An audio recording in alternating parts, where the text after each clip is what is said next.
Hello and welcome. In this presentation, we look at a numerical example. So we come to the last part of topic 2, where we like to demonstrate through an example on how to design an asymptotic observer to estimate the unknown input using the most simplified structure of the observer. So let us look at a numerical example.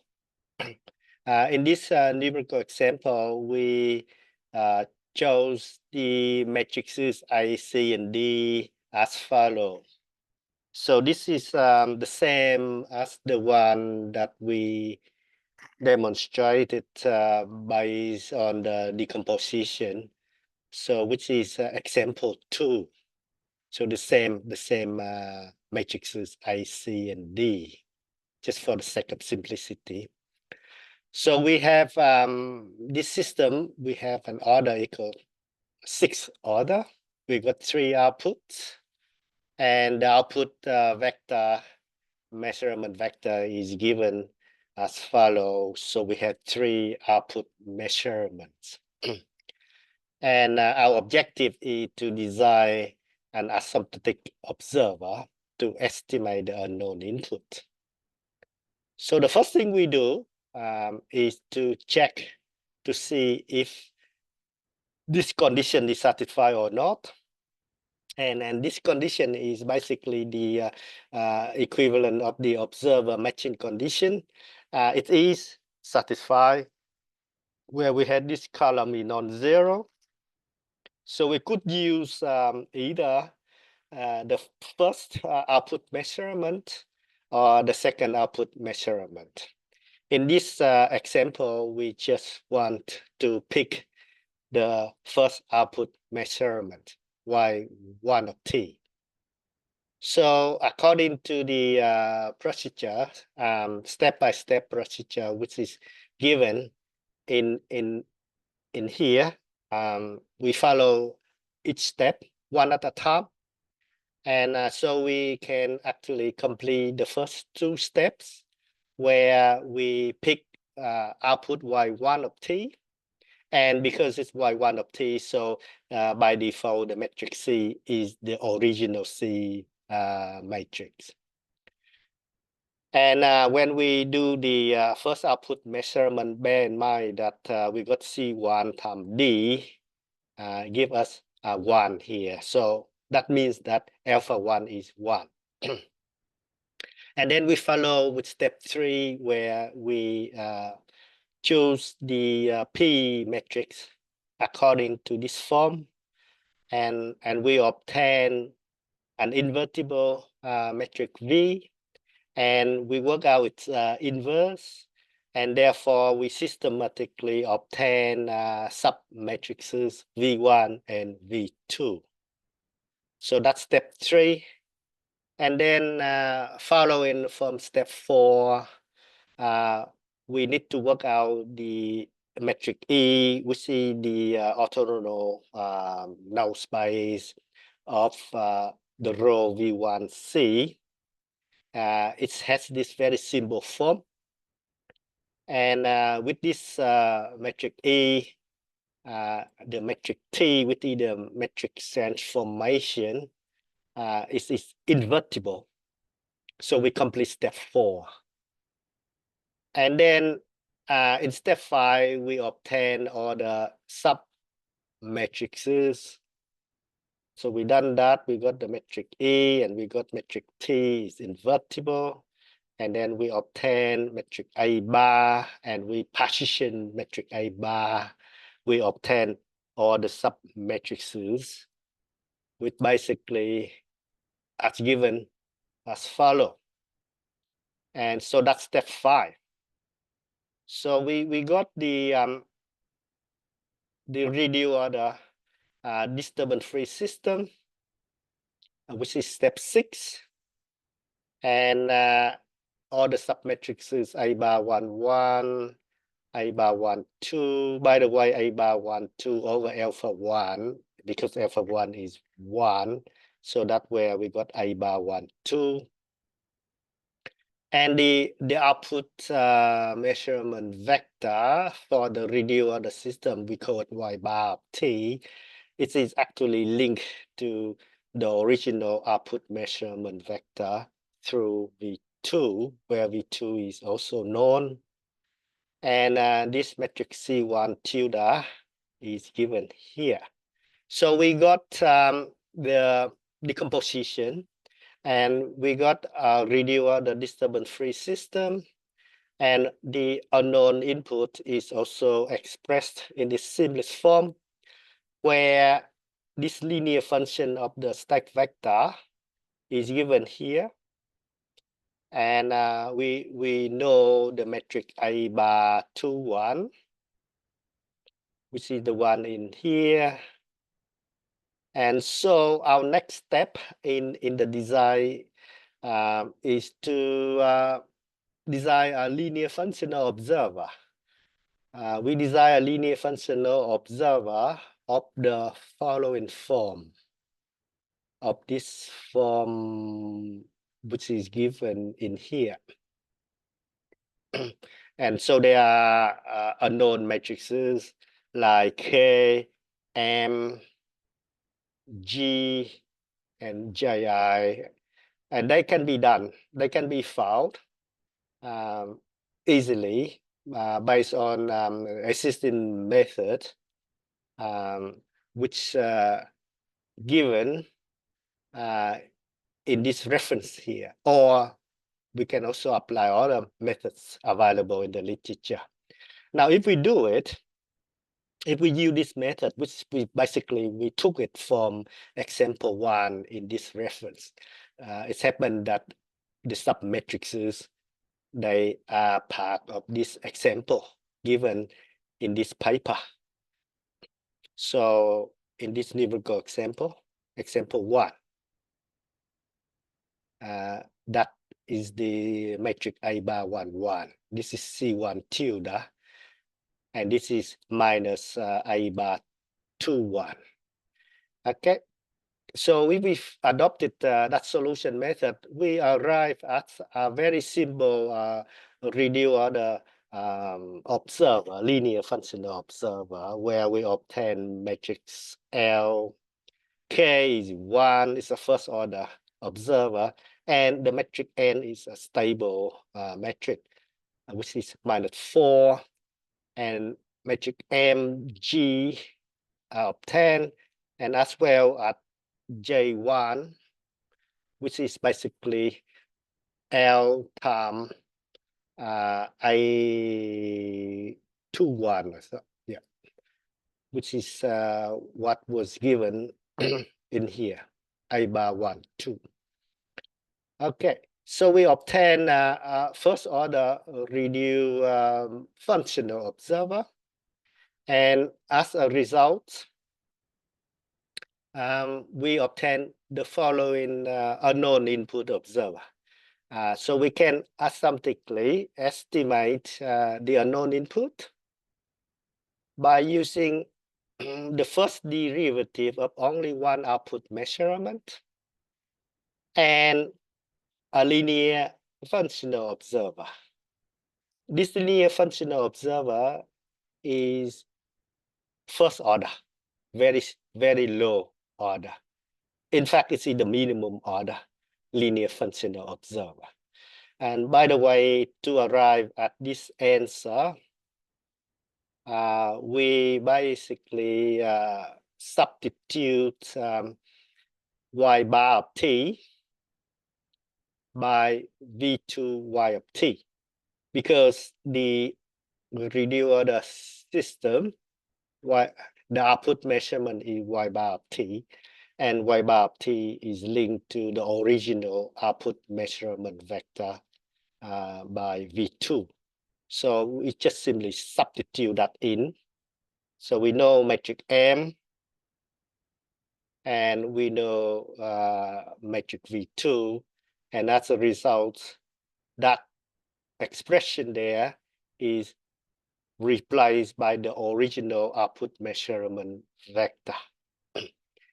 And in the same way, we can also express gy bar of t plus j1 yi of t, which is y1 of t, which is these two terms, and sin y bar of t is v2y of t, and y1 of t is the first output measurement of the original output measurement vector.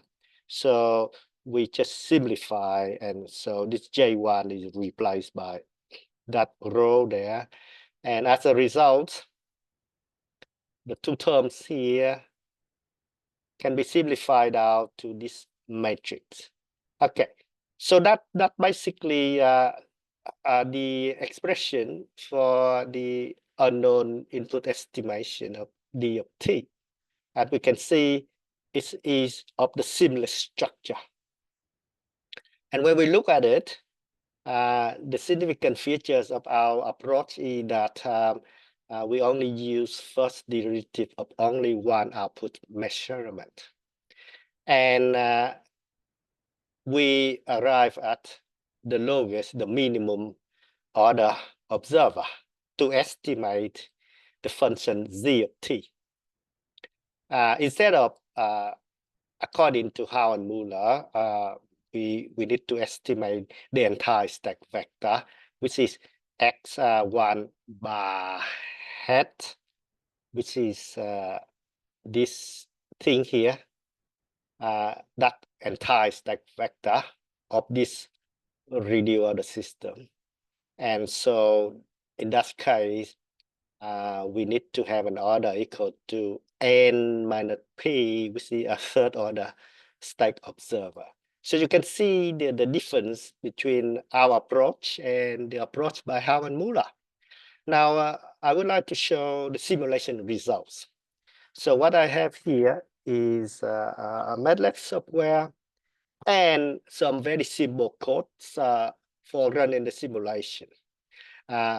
In here, the first part is the decomposition to realize the reduced order system as well as the unknown input.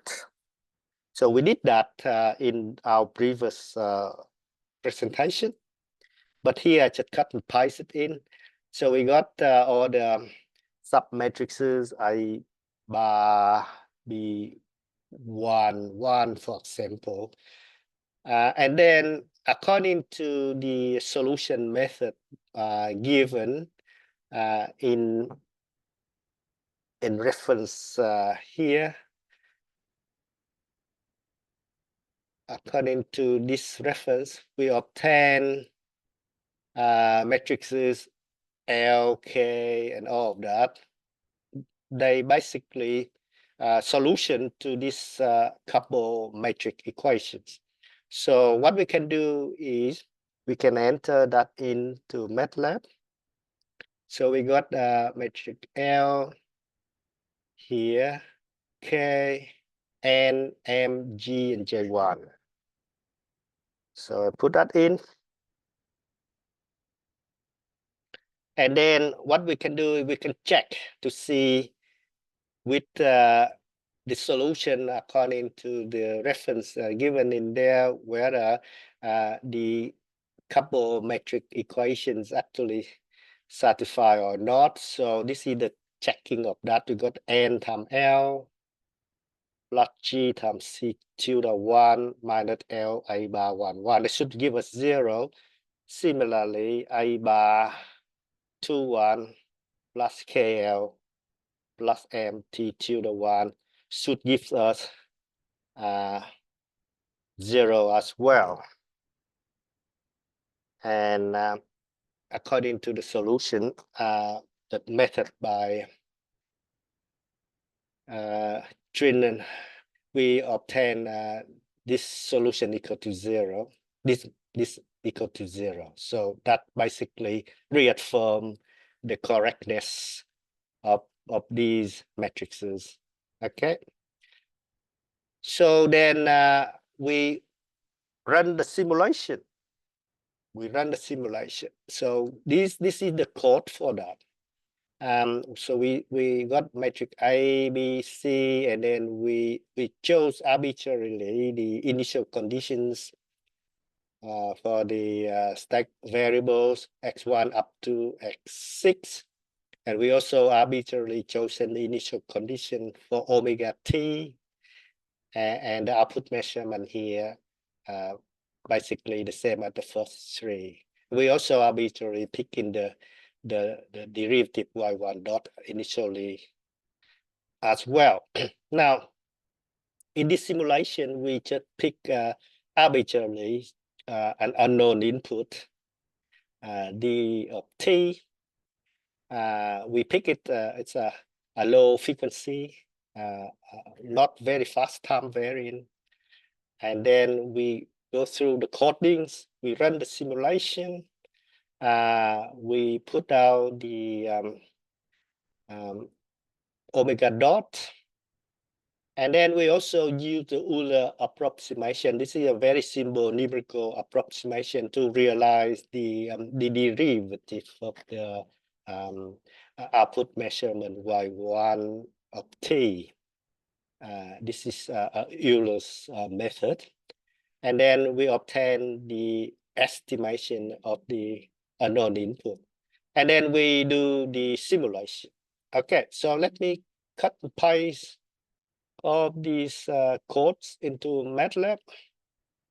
And we can show that by using only one first derivative of one output measurement and a linear functional observer, we can asymptotically estimate the unknown input. Now, when we look at this simulation, so we got the dark line, solid line is the actual unknown input, and then the red dotted line is the estimation of the unknown input. Of course, this unknown input we just generate it arbitrarily. It's a time variant in the form of a sinusoidal waveform function. So we can see that it's actually asymptotically estimate the unknown input. And then to demonstrate the situation where it also works for a quicker time varying signal, unknown input. So here is another simulation where we generate a much quicker time varying unknown input signal. And then, so we're going to run the simulation again. We're going to run the simulation. Yep. So we're going to cut and paste that. And we want to zoom in into the first 2 seconds of the simulation figure. So this is what we're going to get. Run simulation, we've done it. Let's have a look at the simulation results. Now, when we look at this, it's a much quicker time varying signal. So this is within a time range from 0 to 2 seconds. And again, we can see the solid line. We see the true unknown input, and the other one is an estimated unknown input. As you can see that the estimated of the unknown input asymptotically converging to the true value or within, let's say, 1 second or less than that. Despite the unknown input is a faster time varying signal. So as you can see, we can actually realize asymptotic estimation of the unknown input. And we can do that, we can achieve that using a very simple structure, unknown input observer. So that's the simulation results, and that's basically a demonstration of how we can go about design an asymptotic observer to estimate the unknown input using the most simplified structure. again, that one is a linear functional observer. So we apply linear functional observers to the problem of estimating asymptotic unknown input. And we only need first derivative of one output measurement. Now, of course, if we want to do the other first derivative of the other output measurement, we could also do that, where we pick y2 of t. And if we go through the process, then we get an expression for dt in terms of y2 of t. And therefore, we're going to design a linear functional observer. And that might end it up with a lower order than a full order, than a stack observer. So in conclusion, so far in topic 2, we actually deliver a foundational results. So topic 2 is basically chapter 2 in our book. We have 4 parts in our presentations. We provide foundational results. And this is about asymptotic estimation of an unknown input. So asymptotic estimation is the key bit in here. Now, to achieve asymptotic estimation, we need to use first derivative of the output measurement. And we can achieve that using the most simplified observer structure. All right, why it's simple? It's simple because we show that the unknown input can be expressed in its most basic form. Now, if we recall that it's in its most basic form, it just has a single output measurement. It just has a single output measurement, and its first derivative. We see the first derivative of that single output measurement and a linear function of the stack vector. Now, to realize the asymptotic estimation, we don't use an observer to estimate the entire stack vector. We use a minimum order or a minimal order functional observer. The one that always gives us an order less than or equal to the reduced order stack observer. And because of that, we have the simplest design unknown input observer for dynamic systems. Okay, so this can be found in the reference. So this is basically chapter 2 in our book. And so thank you very much for watching. Now in the next video, which is topic 3, which will be chapter 3 in our book, we will consider the problem of estimating an unknown input in the presence of multiple unknown inputs in the system. In other words, we no longer assume that dt is just a single unknown input, but we can have the unknown inputs enter into the system with more than one unknown input. And what we like to do is we pick out an unknown input that we like to estimate in the presence of multiple unknown inputs in the system.